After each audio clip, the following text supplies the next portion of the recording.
where the ethic shape thought finds out and every conversation explores the art of thinking beyond the obvious. And today I have my special guest. He's the CEO of Johnson's Group, no other than Mr. Kevin Wayne Johnson. Welcome, Mr. Kevin on Abstract Essay. And can you please introduce more about yourself that I missed? Absolutely. Thank you so much for the invitation. It's a pleasure to be here with you on your fabulous show. I am a native of Richmond, Virginia, the son of a U.S. Marine, and went to high school and college in Richmond, Virginia Commonwealth University, graduated from their School of Business, and then entered into a career with the federal government by way of my mother. My mother highly encouraged me to pursue the federal government as a career long before I knew what I really wanted to do. I followed her advice and stayed 34 years.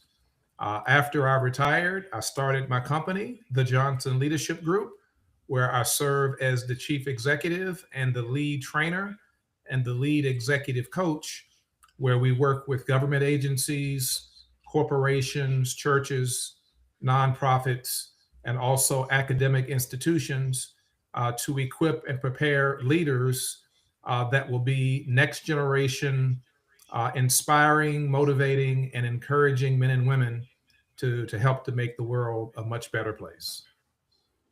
A much better place. And thank you so much for sharing your knowledge and wisdom to the world, Mr. Kevin.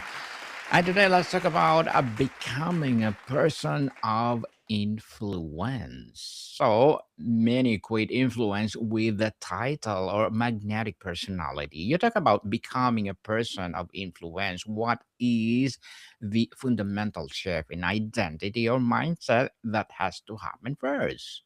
Yeah, so the key is the first word, becoming.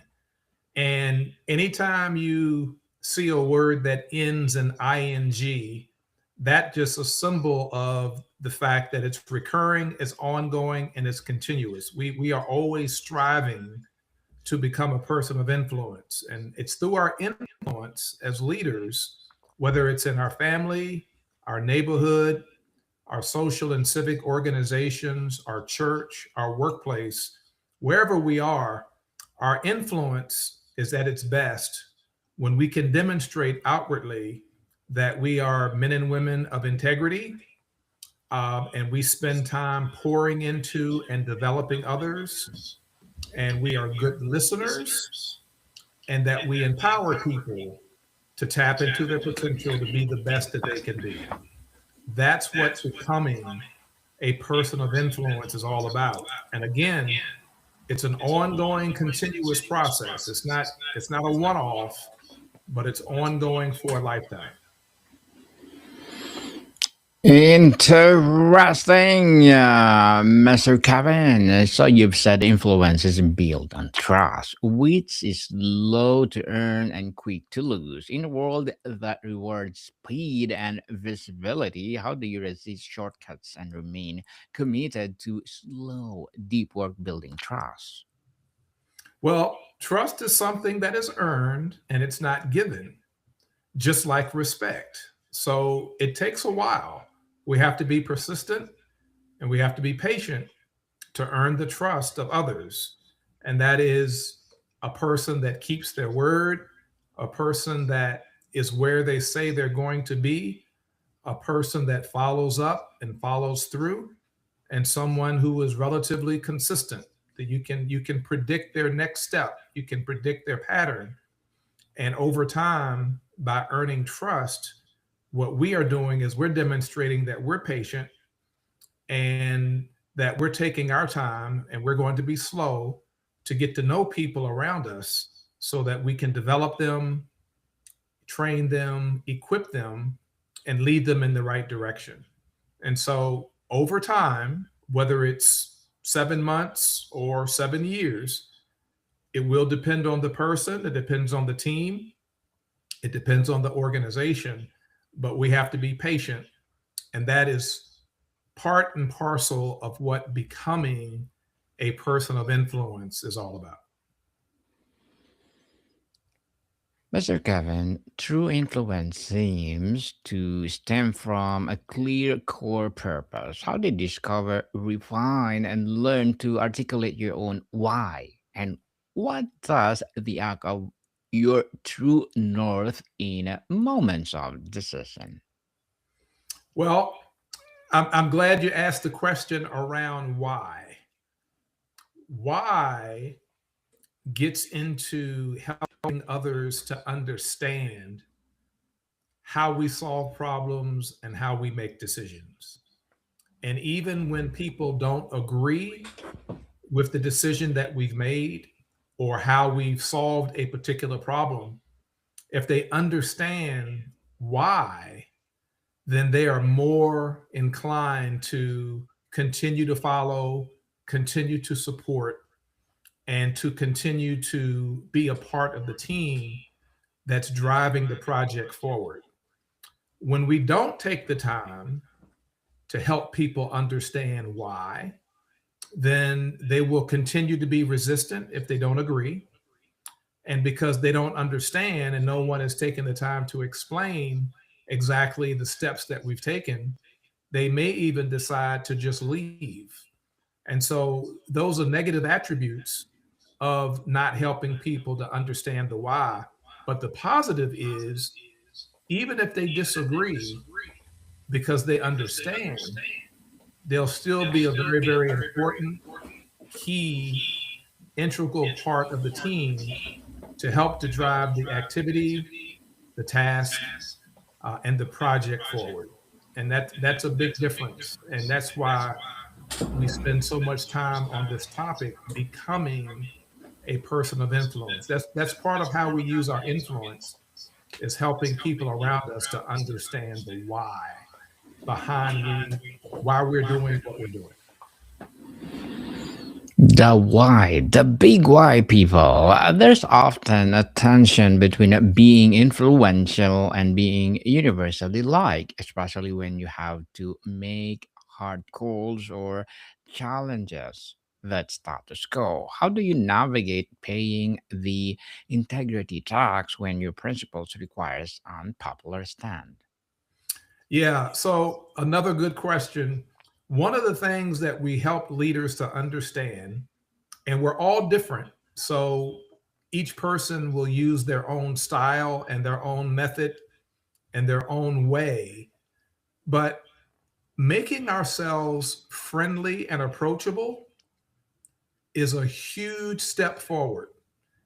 I didn't say make friends, I said present yourself as friendly and approachable. That will allay a lot of concerns. That will open up the door for people who have questions. And it will also help to pave the way forward on any particular initiative that we're working on, because people now feel comfortable enough to come to us and ask questions, because they will have questions. But if you don't present yourself as friendly and approachable, that presents a problem, because when people have a question that they really want to ask, they're looking for clarity, they're looking for more understanding as they take their next step forward. If they don't feel like we're approachable and they don't ask, that could lead to some not so nice ramifications down the road. And so presenting ourselves as friendly and approachable will help us as leaders and help our team, those that we're leading, to better understand how to get things done in a manner in which people are comfortable, they're not hesitant, they have a much clearer understanding of what needs to be done, and now they can be at their best because they really know how to move forward. And so again, there's a distinction between making friends and just presenting ourselves as friendly, because when we do, now we're also approachable, because people will have questions and they want to ask the questions, but only from the perspective of not having any ramifications or any repercussions because they asked the question. And so I share that with all of our leaders as just another strategy and principle to consider, to work on, to put into their toolbox because it works, because you're dealing with people and it works. Yes, and it works, people. Mr. Kevin, this is the crucial line. What is your personal litmus test to ensure your actions are influencing others for their benefit as well as rather than manipulating them for your own gain? Yeah, I believe and I firmly believe that when you and I take the time to just become better listeners, people have phenomenal ideas, opinions, thoughts, perspectives, and viewpoints. And when we can come to a happy place where we're listening to what they have in terms of adding value to the organization, to the team, to the task, then it's going to really, really help everybody. Because what happens is, and this is part of human behavior, when somebody has an idea or a thought that they want to share, but they already feel like no one's going to listen or no one's going to care, or that the idea just won't go anywhere, that they're going to internalize that. And then over time, they're not going to be the best that they can be. And they may even leave because when it's all said and done, people want to be in an environment and they want to be in a space where they're heard. And even if we can't actually implement or execute their idea at this time, still hear them out and let them know that that was a great suggestion. I won't be able to execute on it right now, but maybe in 9 months, maybe in a year, we'll bring it back up again and we'll let the conversation continue. But hearing people out without interrupting and without changing the subject goes a very long way. It's part of human behavior. And so listening for me is the key. That's the key right there. Just being a better listener. Don't cut people off. Don't change the subject. Let them finish their point. And we send a subliminal message back to them that what they had to say was very, very important and it matters. And it helps to keep people inspired and encouraged and motivated to be the best that they can be. Mr. Kevin, on the daily practices and skills, active listening is touted as keys, but it's hard. What specific practical technique move you from listening to respond, listening to understand, and how did it change your relationships? Well, one of the key strategies with becoming a better listener is eye contact. So when you're having a one-on-one conversation or a group conversation, the person that's talking, give them eye contact because two things are happening. Number one, you're laser focused on what they're saying, which makes it much more memorable. But we're also sending a message to them that we're locked in to what they have to say and that it matters and that we care. And they're going to add value to the overall conversation. And so eye contact is so key and it's so important for both the person that's doing the communicating and then us who are actually listening to what they have to say. It does matter. It makes a big difference. It helps to improve our overall listening skills. But like I said earlier, equally important, we're sending a message back to the person who's talking to let them know that what they're saying is very key and is very, very important. And it matters.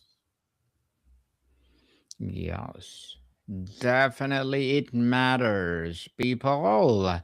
And great influencers ask better questions. Is there a particular go to questions you find yourself asking that consistently opens up deeper dialogue and reveals what truly matters to people? There's not one in particular. Um, I typically feed off of what's being said. So I'm a leadership trainer and I'm also an executive coach.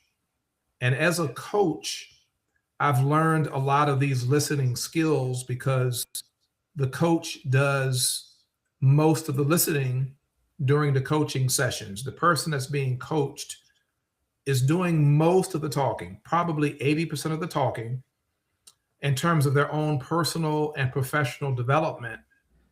The coach is soaking it in, hearing what's being said.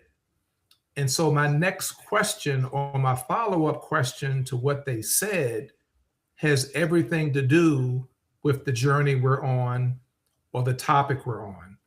Anything from how do I better encourage an employee to be the best that they can be? Or how do I have a conversation with my boss to let him or her know that I'm now ready for a higher level of responsibility and I need more of a challenge? So, depending on what we're talking about, the subject matter will then determine my next question relative to what's being said. And it's always an open-ended, thought-provoking question. It requires some thought, and it typically has everything to do with tapping into the potential of the person that I'm coaching or I'm having a conversation with to get them to think about perhaps you should consider this, or have you thought about trying this? So their conversation with me will drive how I ask the next question to keep the conversation going. But it's always about personal and professional development, helping people to get better and to do better, to go a little bit higher, to dig a little bit deeper, so that when it comes for that next position of higher responsibility, they'll be ready. Yes, definitely. They will be ready, people. And Mr. Kevin, what will be your short term and long term goals as a CEO? Great question. So, my short term goal is to be a best in class leadership development, training, and executive coaching firm. And I consider best in class in terms of being considered as one of the top 10 companies in that space here in the United States of America. Long term goal is to reach 1 million people around the world in terms of both online, hybrid, and in person training and coaching. I reach people through my books, I reach people through my online courses, my master class, in person training, hybrid training, and also virtual training and coaching. And so that's the long term goal, to reach 1 million people around the globe, because we don't just train here in the United States, we have relationships around the world as well. Well, good luck to your goals, Mr. Kevin, and looking forward for more success. And what will be your piece of advice for those people out there who want to be a CEO like you? Well, you have to have some inner drive. You have to be self motivated. You have to have a high level of self awareness.